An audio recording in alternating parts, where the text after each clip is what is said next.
இந்த வீடியோ பார்த்துட்ருக்கவங்க எல்லாருக்கும் அஸ்ஸலாமு அலைக்கும் ரஹ்மத்துல்லாஹி தஆலா பரக்காத்துஹு.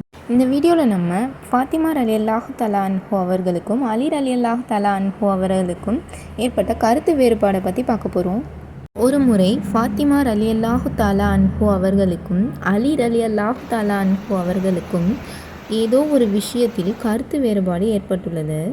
இவர்கள் இருவரும் பேசிக்கொள்ளாமல் இருப்பதாக ரசூலுல்லாஹி ஸல்லல்லாஹு அலைஹி வஸல்லம் அவர்களுக்கு செய்தி வருகிறது. நபி ஸல்லல்லாஹு அலைஹி வஸல்லம் அவர்களின் முகம் மாற்றமடைகிறது. அந்த நிமிடமே அன்பு மகள் ஃபாத்திமாவை சந்திக்க எழுந்து செல்கிறார்கள். போகின்ற வழி முழுதும் கலங்கிய மனதோடு செல்கிறார்கள். நபி ஸல்லல்லாஹு அலைஹி வஸல்லம் அவர்கள் தனது அன்பு மகளை சந்தித்து இருவருக்கும் இடையில் சமரசம் செய்து வைத்த பிறகுதான் அவர்களுடைய முகம் வளமையாக மாறியது. இதனை பார்த்த சஹாபாக்கள் சொல்கிறார்கள், தனது மகளை சந்திக்கும் முன்பு வரை ஒரு மனிதராகவும் சந்தித்து வந்த பின்பு வேறு மனிதராகவும் தான் ஸல்லல்லாஹு அலைஹி வஸல்லம் அவர்கள் தோன்றினார்கள் என்று கூறுகிறார்கள். அலி ரலியல்லாஹு தஆலா அன்ஹு அவர்கள் அபு ஜஹல் அவர்களுடைய மகளை திருமணம் செய்ய முனைகிறார்கள். இதை அறிந்த ஃபாத்திமா ரலியல்லாஹு அன்ஹு அவர்கள் தந்தையிடத்தில் சோகமான முகத்துடன் வந்து நிற்கிறார்கள். ஃபாத்திமா ரலியல்லாஹு தஆலா அன்ஹு அவர்களின் சோகமான முகத்தை பார்த்த நபி ஸல்லல்லாஹு அலைஹி வஸல்லம் அவர்கள் என்ன நேர்ந்தது என்று கேட்டார்கள். ஃபாத்திமா ரலியல்லாஹு அன்ஹு அவர்கள், எனது கணவர் அலி இப்னு அபு தாலிப் அவர்கள் அபு ஜஹலின் மகளை திருமணம் செய்ய விரும்புகிறார்கள் என்ற விஷயத்தை கேட்டவுடன் நபி ஸல்லல்லாஹு அலைஹி வஸல்லம் அவர்களின் முகம் மாற்றமடைந்தது.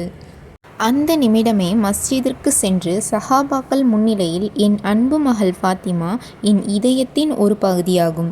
அவரை யாராவது காயப்படுத்தினால் அவர் என்னை காயப்படுத்தியவராவார். அல்லாஹ்வின் நேசத்திற்குரிய அடியான் ஒருவனின் மகளும் அல்லாஹ்வின் எதிரியின் மகளும் எப்படி ஒரே நபருக்கு மனைவியாக இருக்க முடியும் என்று கூறினார்கள். இதை கேட்ட அலி ரலியல்லாஹு தஆலா அன்ஹு அவர்கள் அபு ஜஹல் மகளை திருமணம் செய்யும் முடிவை மாற்றிக்கொண்டார்கள். தம்மால் காயமடைந்த ஃபாத்திமா ரலியல்லாஹு தஆலா அன்ஹு அவர்களிடம் அலி ரலியல்லாஹு தஆலா அன்ஹு அவர்கள் அடிக்கடி மன்னிப்பு கேட்டு வந்தார்கள். ஒருமுறை நபிகள் ஸல்லல்லாஹு அலைஹி வஸல்லம் அவர்கள் தனது அருமை மகள் ஃபாத்திமா ரலியல்லாஹு தஆலா அன்ஹு அவர்களின் கரத்தை பிடித்தவர்களாக வீட்டை விட்டு வெளியே வந்து அங்கிருந்தவர்கள் முன்னிலையில், இவர்தான் முஹம்மதின் மகள் ஃபாத்திமா, இவர் என் இதயத்தின் ஒரு பகுதியாகும். இவரை யார் நோவினை செய்கிறாரோ அவர் என்னை நோவினை செய்தவராவார். எவர் என்னை நோவினை செய்தாரோ அவர் அல்லாஹ்வை நோவினை செய்தவராவார் என்று கூறினார்கள். ரசூலுல்லாஹி ஸல்லல்லாஹு அலைஹி வஸல்லம் அவர்களினால் அதிகமான நேசத்திற்குரிய பெண்மணி ஃபாத்திமா ரலியல்லாஹு தஆலா அன்ஹு அவர்கள்தான். எங்காவது பிரயாணத்திற்கு சென்றால் கடைசியாக பார்க்கும் முகம் ஃபாத்திமா ரலியல்லாஹு தஆலா அன்ஹு அவர்களின் முகம்தான். பிரயாணத்திலிருந்து திரும்ப வந்ததும் முதலில் பார்க்க விரும்பும் முகமும் ஃபாத்திமா ரலியல்லாஹு தஆலா அன்ஹு அவர்களின் முகம்தான். நபிகள் ஸல்லல்லாஹு அலைஹி வஸல்லம் அவர்கள் மரணித்த பின்பு ஃபாத்திமா ரலியல்லாஹு தஆலா அன்ஹு அவர்கள் அனுதினமும் அழுது கொண்டே இருப்பார்கள். நபி அவர்கள் மரணத்திற்கு பின்பு நபி அவர்களின் குடும்பத்திலிருந்து மரணித்த முதல் பெண்மணி ஃபாத்திமா ரலியல்லாஹு தஆலா அன்ஹு அவர்கள்தான்.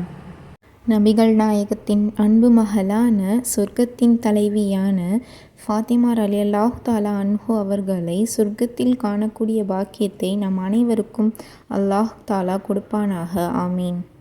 இந்த பதிவு உங்களுக்கு பயனுள்ளதாக இருந்தால் லைக் பண்ணுங்கள், உங்களோட தாட்ஸை கமெண்ட் பண்ணுங்கள், உங்களோட ஃப்ரெண்ட்ஸ் அண்ட் ஃபேமிலிக்கு ஷேர் பண்ணுங்கள். இன்னும் சப்ஸ்கிரைப் பண்ணாதவங்க சப்ஸ்கிரைப் பண்ணிக்கோங்க.